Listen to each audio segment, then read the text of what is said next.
Hello, this is my golden doodle. His name is Washington. This is him smiling, and this is him happy with wood, and that's him sleeping. I know, he's so cute. I love it. And this is him in his chair. No, it's really his chair. So, hello. My name is Sharon Steed. I am a keynote speaker and empathy consultant, and I'm also a person who stutters. And so all of those things are sort of connected in a very cool way. And so I am going to talk about my personal end of that. But first, I just wanted to give you a little bit of background on me. I have spoken at companies and conferences all over the world about improving communication and collaboration through engaging empathy. And I've worked with companies in all sorts of industries, including tech, financial services, manufacturing, HR, all kinds of people. I have a couple of courses that are available on LinkedIn. One is called Communicating with Empathy, and the other one is called Driving Inclusion with Empathy. Then I also have a book that's available on O'Reilly. Both of those things, I believe, are free for the first 30 days. So if you go on there, hit a little subscription and then cancel it, you can watch my stuff for 100% free. Hey, look, I don't want them to get all of our money, all right? The man, absolutely not. So, speaking of the man, I've worked with a lot of them, and just a few of my clients, and I like to, talk about the background here and to, show all of this information because I think it is incredibly important to show people that everybody from, all over the world, from all walks of life, value this whole concept of, being empathetic. So that's what, we are here to talk about today is just, how do we engage empathy in a way like that is going to make it a behavior. So in order to talk about, how to turn empathy into an action, we first have to define it. So what is empathy? Empathy is the ability to understand and share the feelings of another person. And, this is like a very basic dictionary definition of what this word is. But the problem is that it doesn't tell you the how, right? How do you engage empathy? How do you show empathy? How do you receive empathy? And that's because empathy as a noun is an idea. It is intangible. It doesn't have any meaning until you are going to give it that meaning. And so, as I was sort of creating this talk and working with a lot of my clients, I was trying to think of a concept that is very similar in that it is this intangible thing, but you have some sort of understanding of it, even though you can't totally explain it. And then it dawned on me that a good comparable concept is being in love. Oh. So brand new love is one of the most incredible things that you can ever experience. You feel like you are with the only person who's ever really gotten you. You send these ridiculously long text messages that literally nobody has time to send or read or write, but you're in love, so you make the time. You do things like this so everybody can see just how in love you are, because you have never felt more amazing, more accepted, more understood in your entire life than you have, like with this person who you met like 22 days ago.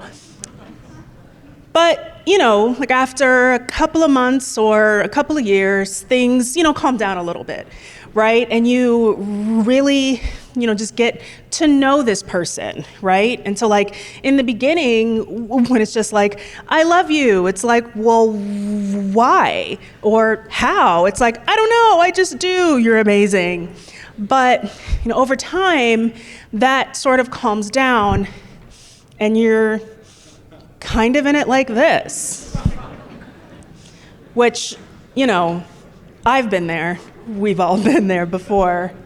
And so, like brand new love is this cool sort of, I don't know how I know, but I just know.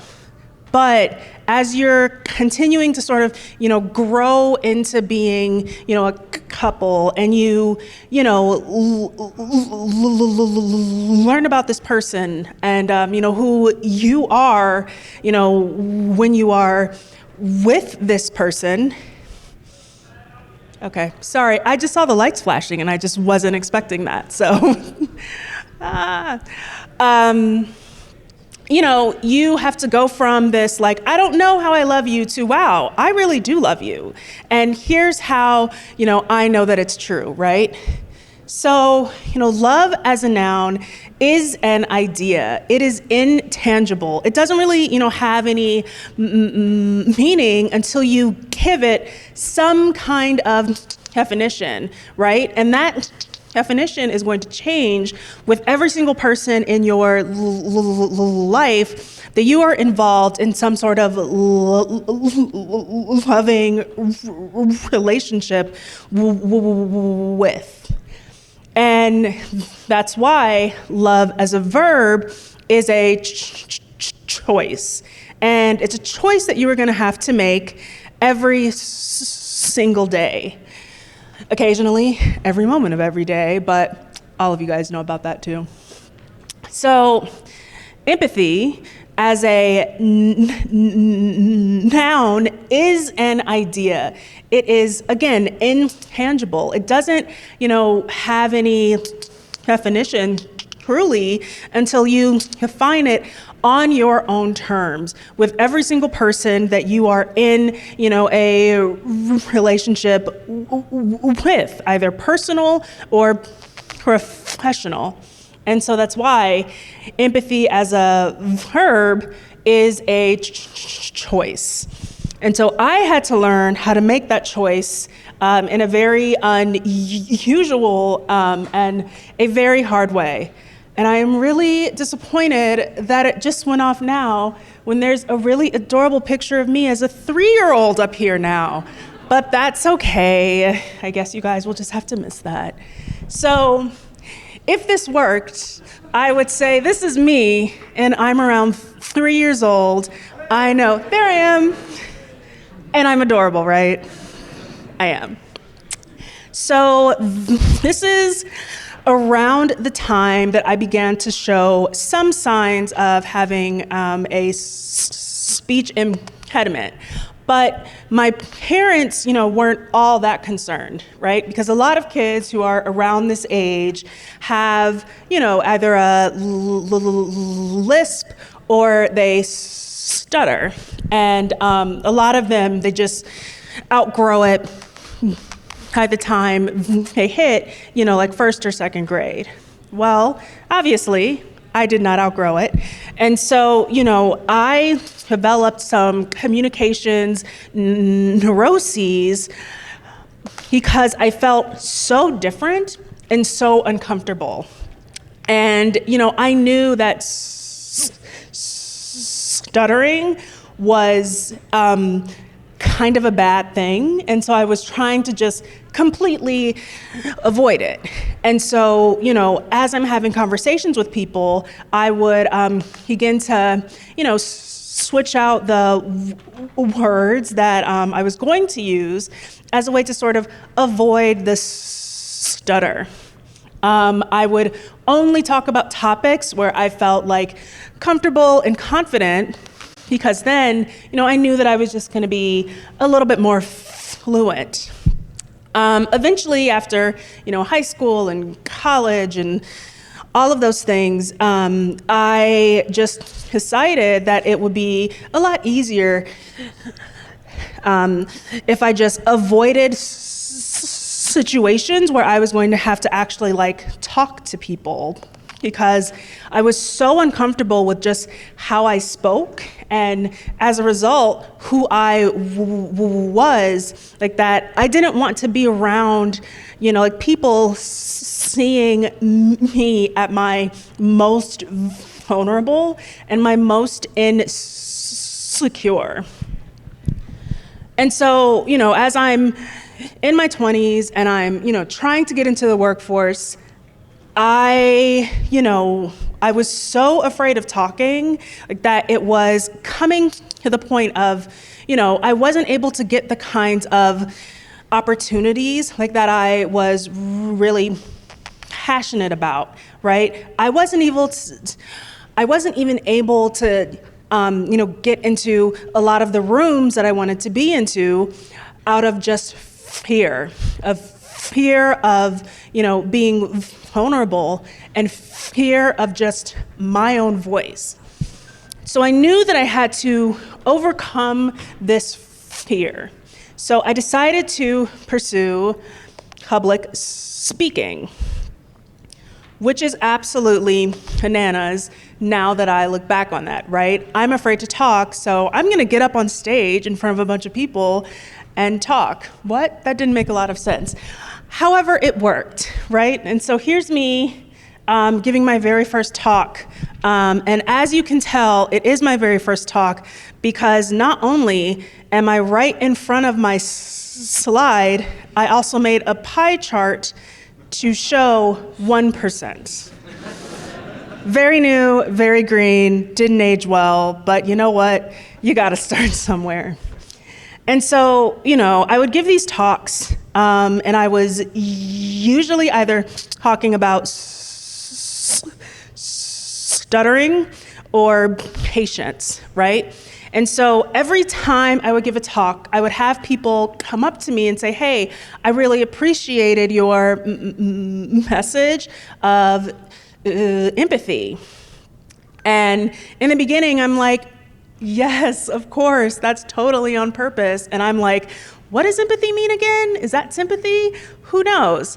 But over time, I began to realize that because I was a person who was in front of, a larger group of people talking about a thing that made me incredibly insecure, while also doing the thing that made me feel incredibly insecure, I was basically forcing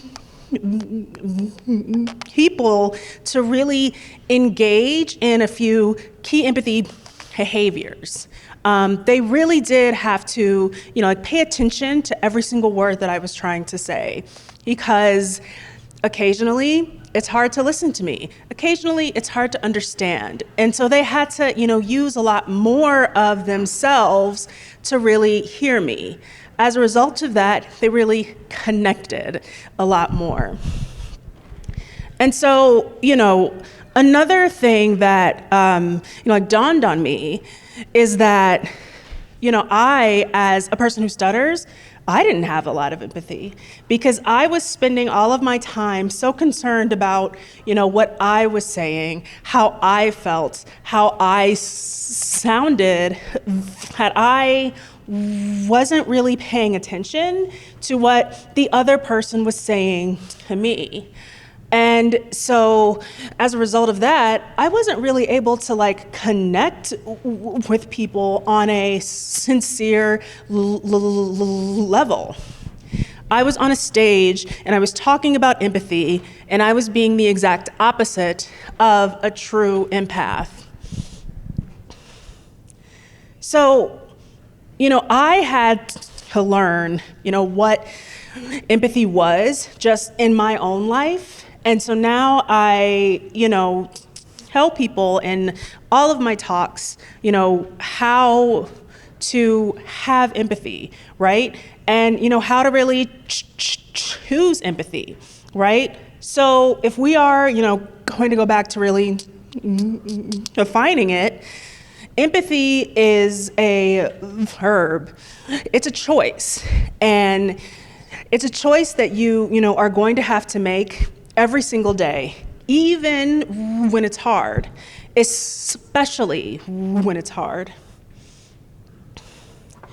It's also attempting to, truly understand another person. And we live in a time when things are incredibly divided, and so it's hard to see the other side. However, if you're trying to have true empathy, especially with people who are, your coworkers, it's going to be, in your best interest to really, attempt to just try to understand them. And then, empathy is truly the foundation of every single skill.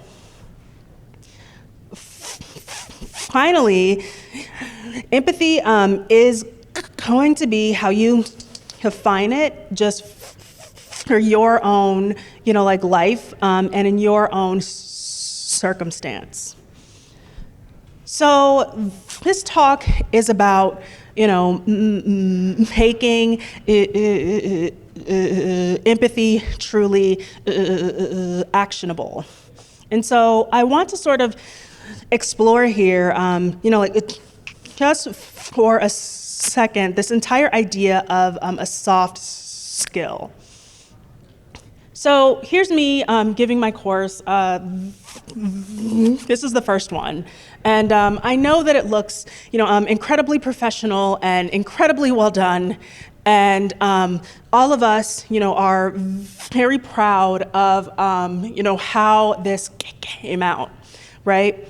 But the process to getting here was one of the hardest things that I have ever had to do in my professional life.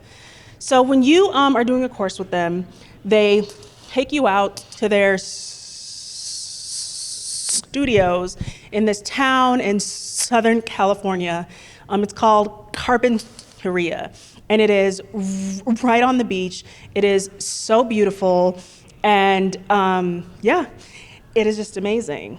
They had created this entire set that was just for me, and I was so excited about that. They also, hired this makeup artist to come in to, make me feel just as beautiful as I could. And I'm telling you, I felt like Beyonce, because all of this stuff, it was all being done just for me. And then I saw this teleprompter.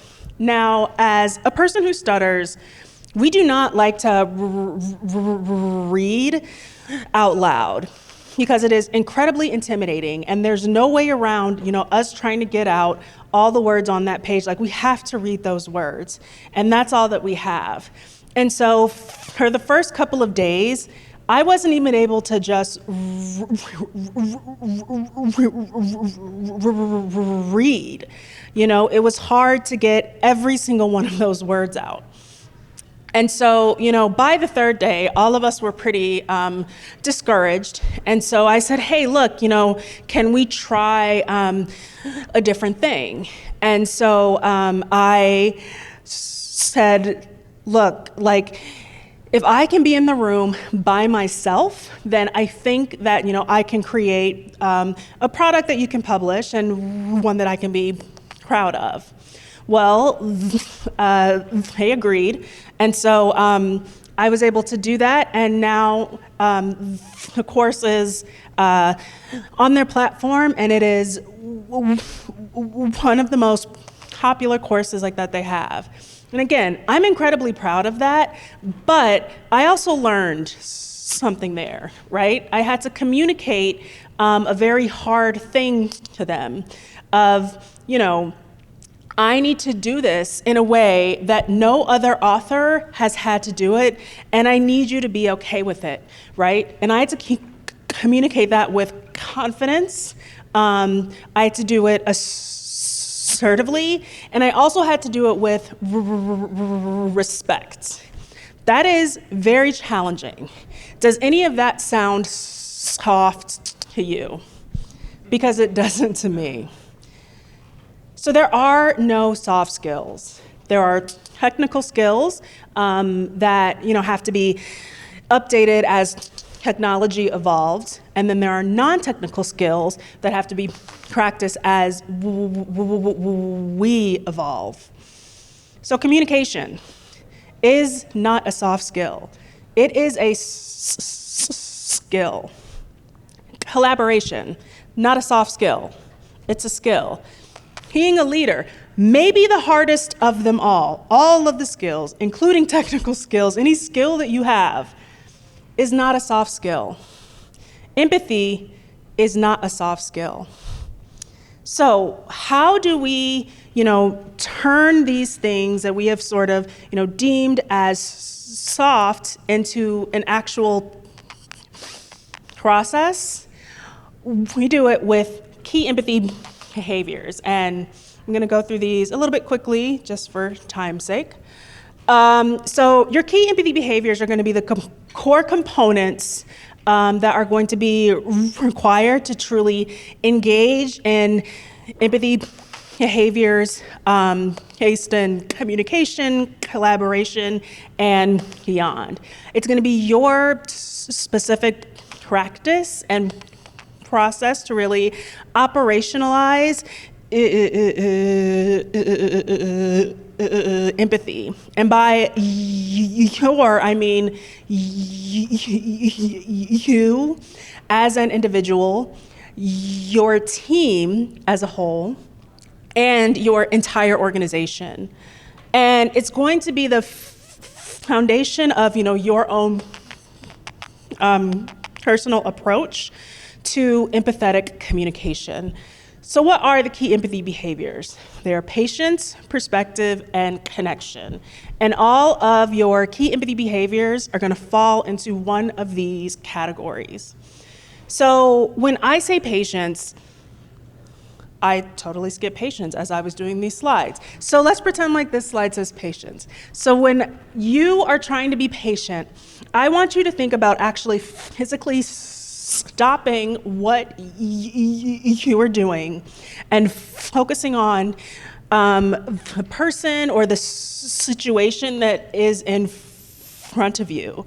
We live in a time when we are constantly bombarded with tons of content. I mean, we have 24-hour news cycle on about 185 channels. We have all sorts of socials. We have emails. We have texts. There's so many things that we could be consuming, and they're not actual people who are in front of us. You want to give those people as much of the attention as you possibly can. Then we have perspective. Now, here's where I tell my clients that you do not have context for what's going on in everybody's, life. There are people who are coming into your office every single day and are going through some hardcore things at home. So just because they are behaving in a way that you deem inappropriate, it might not have anything to do with you. Right? So I want you to think before you speak, right? So, a lot of the times when we hear what other people are saying to us, we don't hear what they say, we hear our opinion of what they are saying.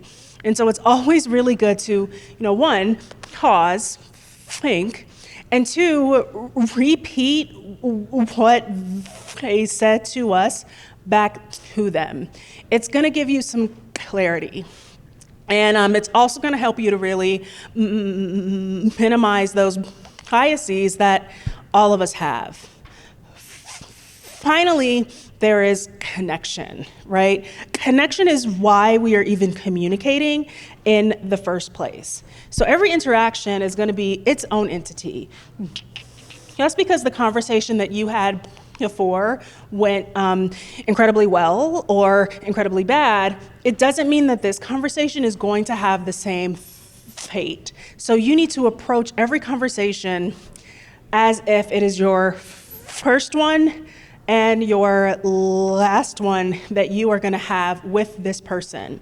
So I want you to speak with intention first, and then for impact second. When we are speaking with intention, we are focusing on hitting out the facts and, considering, who the person that we are talking to, right? What are they going to need from us in order to really understand and embrace the concepts and the ideas that we are trying to communicate. So again, speak with intention first, and then for impact second. And then this is the beginning. I like to end all of my talks with this. Every interaction, every conversation is going to lay the foundation for the next time that you are talking to a person, right? So, if you approach every conversation with patience, if you are constantly pursuing perspective, then you are going to continue to connect with people, and it's all going to be based in empathy. So here's a QR code with all of my contact information. I am incredibly active on LinkedIn, so if you would like to find me on there, that's great. And you can also find more information on just my own personal story, as well as what my company, Communalog, does. And who knows, I might post a few more pictures of my dog. So thank you for having me today, and I'm excited to talk to as many of you as I can before the end of the conference. Thank you.